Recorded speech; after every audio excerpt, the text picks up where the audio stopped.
जय हिंद प्यारे भाई और बहनों। तो फिर से स्वागत है एक नए धाकड़ वीडियो में। तो आज के इस वीडियो में घन और घनाभ का जितने भी महत्वपूर्ण फॉर्मूला यानी सूत्र होते हैं, आज के इस वीडियो में हम करने वाले हैं। तो आसानी से समझेंगे कि घन क्या होता है, घनाभ क्या होता है, उसका आयतन, पृष्ठ क्षेत्रफल क्या होता है, संपूर्ण पृष्ठ क्षेत्रफल क्या होता है, विकर्ण क्या होता है और सभी कोरों की लंबाई जो होता है कैसे निकाला जाता है, किसे किसे पृष्ठीय क्षेत्रफल कैसे कहते हैं, किसे पार्श्व पृष्ठीय क्षेत्रफल कहते हैं, संपूर्ण पृष्ठ विकर्ण किसे कहते हैं, ये सब आप जानते होंगे। फिर भी नहीं जानते तो आज के इस वीडियो में हम पूरा कंप्लीट घन के बारे में जानेंगे, घन और घनाभ के बारे में। तो देखिए, जो घन होता है वो वर्गों से मिलकर बनता है, वर्गों से मिलकर बनता है। और जो घनाभ होता है आयत, आयत समझते होंगे। वर्ग क्या है, चारों भुजा आपस में बराबर होता है। और जो आयत होता है उसका उसका आमने सामने की भुजा बराबर रहता है। तो वो वैसे ही वर्ग का सभी भुजा क्या आपस में बराबर रहेंगे और आयत के आमने सामने की भुजा घन में क्या होगी, आमने सामने की भुजा बराबर होगी। पर इसमें सब, अब घन का आयतन निकालना। आयतन मतलब कि घन के अंदर जितना जाता है, जितना क्षेत्रफल यानी घेरता है, जितना जैसे मानिए हम घन के अंदर पानी रखते हैं, तो जो पानी गया उसी को हम आयतन कहते हैं। जितना वो किसी भी लिक्विड पदार्थ को रख सकता है, तो वही निकालना आयतन कहलाता है। तो घन का आयतन हम देखिए, घन का आयतन होता है भुजा का क्यूब। तो देखिए, तीनों भुजा होता है बराबर। आयतन जब भी निकालते हैं तो क्यूब में निकलता है, आयतन जब भी निकलता है तो क्यूब में निकलता है। यहाँ पर भुजा क्यों, यहाँ पर देखिए सभी भुजा आपस में बराबर है। यहाँ भी ए है और यहाँ भी ए है और यहाँ भी ए है, तीनों आपस में क्या है, बराबर है। यहाँ पर हो जाएगा भुजा का क्यूब। आयतन यदि हमें निकालना है तो क्या होगा, भुजा का क्यूब, भुजा का क्यूब। आप समझिए। आगे देखिए, अगला पार्श्व पृष्ठीय क्षेत्रफल। तो पार्श्व पृष्ठीय क्षेत्रफल क्या होता है, सिर्फ ऊपर और नीचे को छोड़कर, ऊपर और नीचे को छोड़कर, यहाँ पर ऊपर और नीचे को छोड़कर सभी पार्श्व पृष्ठीय क्षेत्रफल होते हैं। आप नहीं समझ रहे होंगे तो देखिए, हम यहाँ पर एक क्यूब लाए हैं। इस क्यूब से आपको पूरा फिगर से नहीं समझ में आ रहा है तो इससे समझिए। देखिए, ये हमारा घन है। घन में चारों भुजाएं रहती है, वो बराबर रहती है, इधर इधर इधर इधर इधर, चारों पर बराबर रहती है। अब देखिए, इस वाले को देखिए, इस वाले को कोना कहते हैं, इस वाले को कोना कहते हैं, इसको भी कोना कहते हैं, इसको भी कोना कहेंगे, इसमें भी कोना होगा। तो देखिए, कोना टोटल जोड़िएगा तो इसमें 1 2 3 4 और नीचे 5 6 7 8 कोना होते हैं। तो घन में कोना कितना होता है, किनारा यानी कोना कितना होता है, जिसको आप शीर्ष भी कह सकते हैं, इसको शीर्ष भी कह सकते हैं। तो घन में शीर्ष, समझिए घन में क्या आता है, शीर्ष। यहाँ पर शीर्ष लिख देते हैं, शीर्ष इसको भी बोल सकते हैं। कोना कितना शीर्ष है, 8 शीर्ष है। और उसका बाद देखें, और एक होता है फलन। तो फलन किसे कहते हैं, तो देखिए एक, एक हो गया, देखिए एक, नीचे 2, इधर 3, इधर 4, इधर में 5, इधर में 6। तो यहाँ पर टोटल जो फलन होता है, फलन, फलको कह सकते हैं, इसको फलके कहते हैं, फलन नहीं, फलके, फलके कहते हैं इसको। 6 फलक होते हैं किसमें, घन में। उसके बाद देखिए, एक होता है किनारा, किनारा या कोरा। तो एज, एज इंग्लिश में जिसको बोलते हैं, तो कोरा इसको हम कहते हैं, इसको हम कोरा कहते हैं। इसको कोरा या किनारा या कोरे कहते हैं। देखिए एक, इधर 2, इधर 3, इधर 4। तो नीचे 4 तो ऊपर भी 4, तो नीचे भी 4, तो 4 4 8 हो गया। इधर 9, इधर 10, इधर 11 और इधर में 12। तो टोटल किनारा कितना होता है, किनारा 12। कैसे होता है, देखिए किनारा 12 हो गया, इसको किनारा कहते हैं, किनारा किनारा है तो इसको 12 कहते हैं। समझिए यही टर्म है। और सेम इसी के जैसा रहता है किसमें, घनाभ में। तो देखिए, घन का पार्श्व पृष्ठीय क्षेत्रफल, तो देखिए ऊपर और नीचे को छोड़कर, देखिए पार्श्व पृष्ठीय क्षेत्रफल हमें इसका निकालना। तो इस पीला वाला और उजला वाला को छोड़कर जितने बचेंगे सब पार्श्व में आ जाएंगे। तो जोड़िए कितना हो जाए, 2, अगर 8 को 6 को फल के है, तो हम 2 को घटा देंगे तो 4 हो जाएगा। जब हमें निकालना होगा घन का 5 पृष्ठीय क्षेत्रफल तो L लिखेंगे।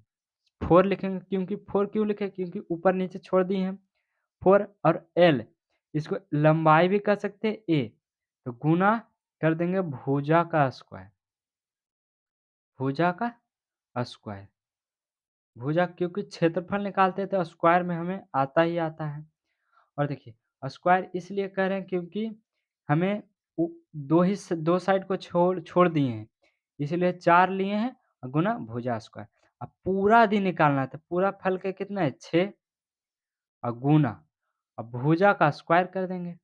भुजा का क्या कर देंगे? स्क्वायर कर देंगे। यहाँ पर भुजा का क्या कर देंगे? स्क्वायर कर देंगे क्योंकि हमें पूरा निकालना था 6 फलन है। आगे नीचे क्षेत्रफल मतलब कि वो कितना एरिया घेर रहा है। जैसे मान लीजिए हम यहाँ पर क्यूब रखते हैं, इसका देखिए ये साइड ये इतना क्षेत्रफल घेर रहा है, तो उसको हम निकालेंगे क्या? क्षेत्रफल तो देखिए ऐसा तो नहीं सिर्फ नीचे घेर रहा है, साइड में भी घेर रहा है, इधर में ऊपर से भी घिरा हुआ है। तो हम सारे जब क्षेत्रफल निकालते हैं, तो इसलिए हम 6 गुना भुजा स्क्वायर। अब विकर्ण क्या होता है देखिए, देखिए इस विकर्ण आप जानते होंगे, विकर्ण इसको कहते हैं, इधर से बीच वाले को विकर्ण कहते हैं, जो तिरछा-तिरछी जाता है, उसको हम विकर्ण कहते हैं। तो घन का विकर्ण होता है √3 गुना भुजा। क्या होता है √3 गुना भुजा? हम कोरा आपको बताएँ, ये किनारा-किनारा रहता है तो कितना किनारा 12 तो 12 है और गुना कर देंगे भुजा से। क्योंकि हमें कोरों की लंबाई ज्ञात करना है तो हम 12 है और एक भुजा की लंबाई लिखेंगे और 12 से गुना कर देंगे तो हमारा क्या घन का सभी कोरों का लंबाई निकल जाएगा।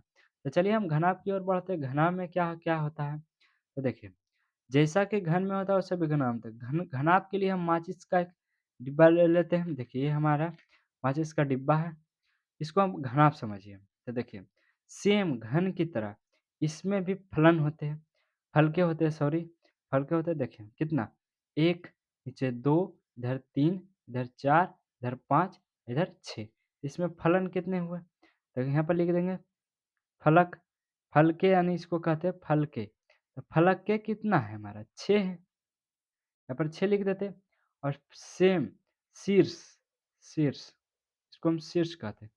शीर्ष कितना है तो देखिए 1 2 3 4 5 6 7 8 सेम जैसा 8 शीर्ष है। किनारा कितना है? किनारा, किनारा हम बताएँ किसको कहते हैं? इसको 1 नीचे 2 इधर 3 इधर 4 इधर 5 6 इधर 7 इधर 8 तो देखिए इसमें भी टोटल 12 कितना होता है? इसमें भी हमारा कितना होता है? 12 ही कोर होते हैं। किनारे, किनारे देखिए 1 2 3 4 हो गया, इधर 5 हो गया, इधर 6 हो गया, इधर 7 हो गया, इधर 8 हो गया। और भी होता है देखिए, इधर 9 हो गया, इधर 10 हो गया, इधर 11 हो गया, इधर 12 हो गया देखिए, सब जुट गया। देखिए 1 हो गया, 2 हो गया, 3 हो गया, नीचे 4 5 6 7 8 ये भी तो हमारा कोना है, ये भी हमारा कोना है, ये भी कोना है, तो इसको भी कोना हम जोड़ेंगे, ये भी हमारा किनारा है, तो टोटल मिला के 12 गो इसमें भी किनारा होता है। इस प्रकार से घनाभ के कैसे-कैसे होता है, किसे कोना कहते हैं, किसे फलके कहते हैं, किसे शीर्ष कहते हैं। शीर्ष हम इस वाले पार्ट को कहेंगे, शीर्ष इस वाले को इधर से इधर वाले पार्ट को हम यानी 2 शीर्ष को हम मिला देते हैं तो हमारा क्या बनता है किनारा। फलके किसे कहते हैं, ये वाला जो आप देख रहे हैं इसको हम फलके कहते हैं। ऊपर वाले को फलके कहते हैं, इधर वाले को किनारा कहते हैं और ये वाला जो है, ये वाला इसको शीर्ष कहते हैं। तो आप फिगर से नहीं समझ रहे हैं तो ये आप इसकी मदद से आपको पूरे अच्छे से हम समझा चुके हैं, आपको समझ में भी आ गया होगा। तो चलिए अब घनाभ का आयतन निकालते हैं। देखिए आयत है, तो आयत में तो दोनों बराबर नहीं हो रहता है। इसको हम कहते हैं एल, इसको कहते हैं हम बी और इसको हम कहते हैं एच।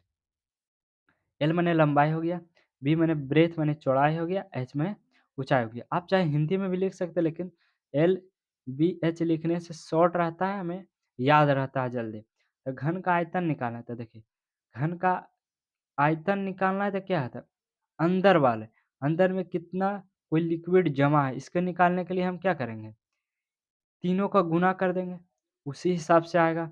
एल भी क्योंकि पानी यदि हम भरेंगे तो लंबाई में भी जाएगा, चौड़ाई भी उसकी बढ़ेगी और ऊँचाई भी बढ़ेगी, सब चीज़ बढ़ेगी इसीलिए हम तीनों को गुणा कर देते हैं। यहाँ पर हम पूरा नहीं लिख के शॉर्ट में लिखेंगे B गुना H और ऐसे घनाभ में एक जगह पर आप L भी लिख सकते हैं, B भी लिख सकते हैं, उससे कोई दिक्कत नहीं, पर इसमें L ही लिखिएगा क्योंकि लंबाई है। यहाँ भी L लिख के बना सकते हैं, कोई दिक्कत इसमें नहीं। अगला है घनाभ का पार्श्व पृष्ठीय क्षेत्रफल। घनाभ का पार्श्व पृष्ठीय क्षेत्रफल हम बताएँ, देखिए हमारा आगे और पीछे को छोड़कर जितने भी, तो आगे और पीछे छोड़ देंगे तो 6 फल के थे, 2 हम घटा दिए तो 4 बच गया।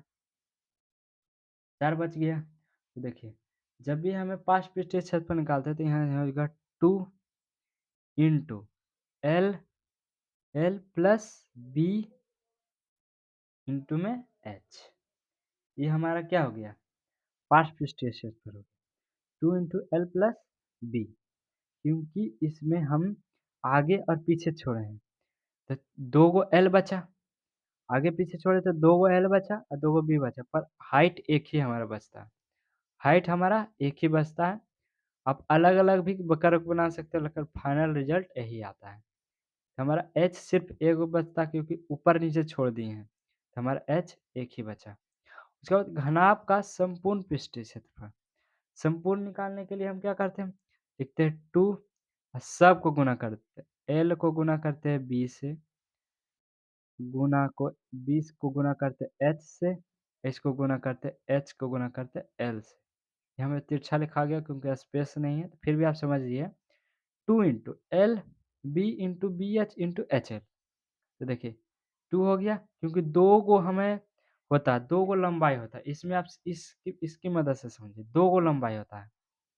देखिए मान लीजिए कि क्या है, ये हो गया आपका क्या हो गया? चौड़ाई हो गया, ये आपका ऊँचाई हो गया और नीचे वाला क्या हो गया आपका? लंबाई हो गया।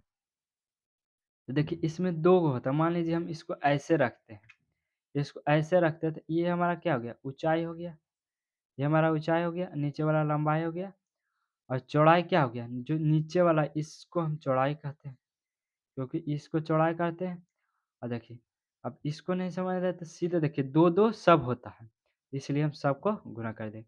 क्या होता है संपूर्ण पृष्ठीय क्षेत्रफल 2 इंटू एलबी प्लस, यहाँ पर प्लस होगा इंटू नहीं, प्लस प्लस एलबी, यहाँ पर हो गया BH प्लस HL, सबको हम क्या कर देंगे?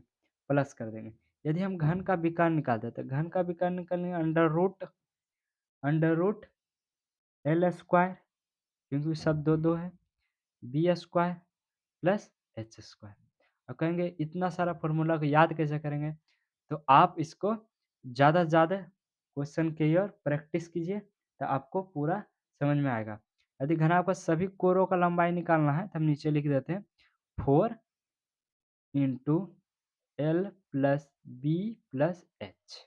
ये होता है सभी कोरों हम बताएं कोर क्या होता है? ये वाला कोर होता है, इसको गिनिएगा तो 12 होता है।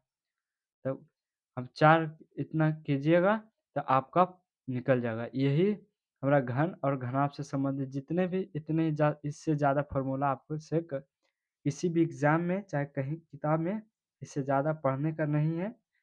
हम बस 12 तक की बात करते हैं, उससे आगे शायद पढ़ना होगा, तो हम नहीं जानते। तो चलिए मिलते हैं किसी नेक्स्ट धाकड़ वीडियो में, जब तक के लिए जय हिंद, जय भारत, वंदे मातरम।